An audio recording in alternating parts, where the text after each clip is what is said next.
first thing we have here to put on is the reel. Here I have a lightweight Zebco model reel and my rod. It's a bit too big to fit in the frame, but it's a 5-foot also Zebco model lightweight rod. And the first thing I'm going to be showing you how to do is putting the reel on the rod. So in here you can see there's a little holder for it. For most rods you can just unscrew this top part, slide the reel in like that, and then screw that top part back. I'm going to screw until you can't anymore, so you know it's in there good. And now, the next thing you want to do is feed the line through the rod. You can see it's a pretty light line, but I hope you can see it there. So, how some people try to do this is they try to open the bail, which is this right here, and make the line come up through that, and that's not smart because that just lets all the line loose and it can get tangled. The best way to do it is to set the drag really low, and to do that, take this right here, this top screw, and turn it left until you can just pull this up by itself without opening the bail. So that way it stays controlled and it won't get tangled. So now you can just feed it through like that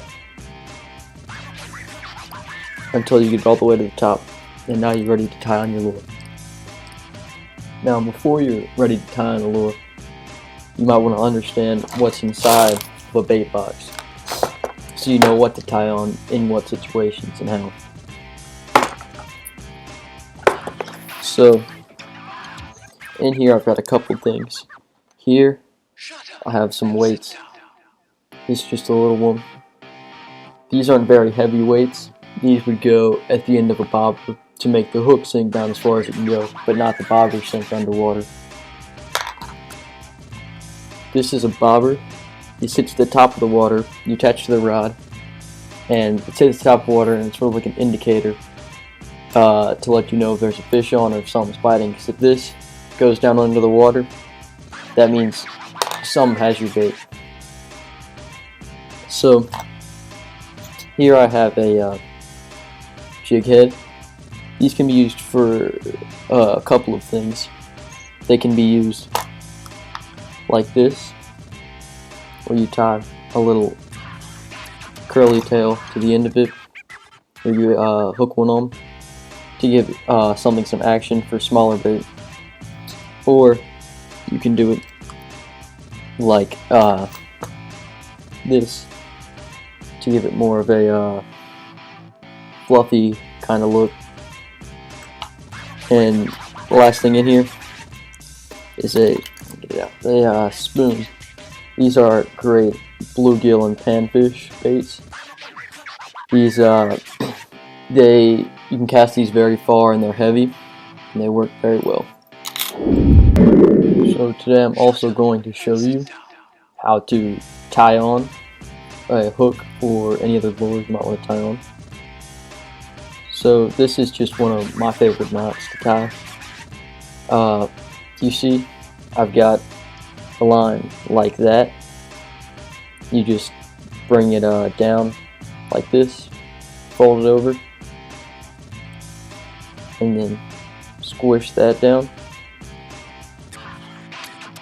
And so, hold on a second. Alright, and so next, you want to just put it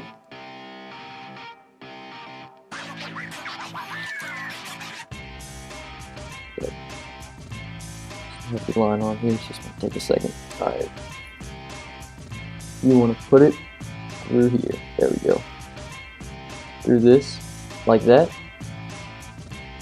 and then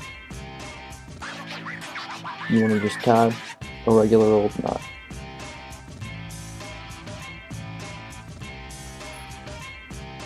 Come on.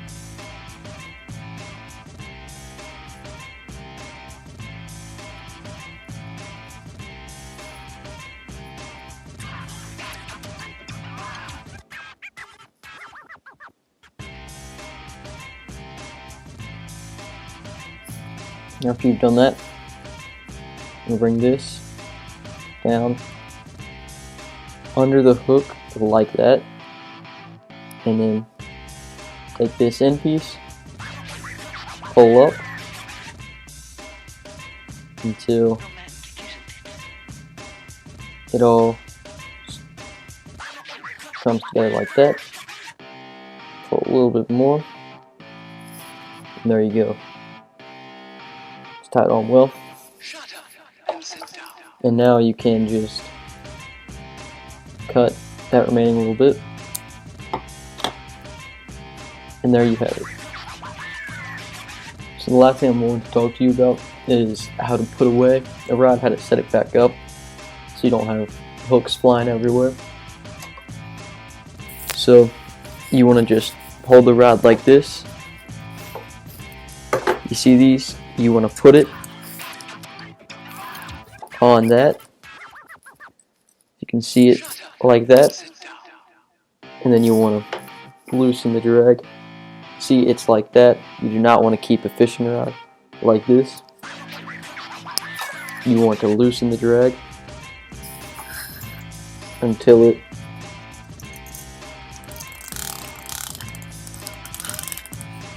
flattens out. See, it's no longer got that curve on it. Tighten the drag back up and reel in.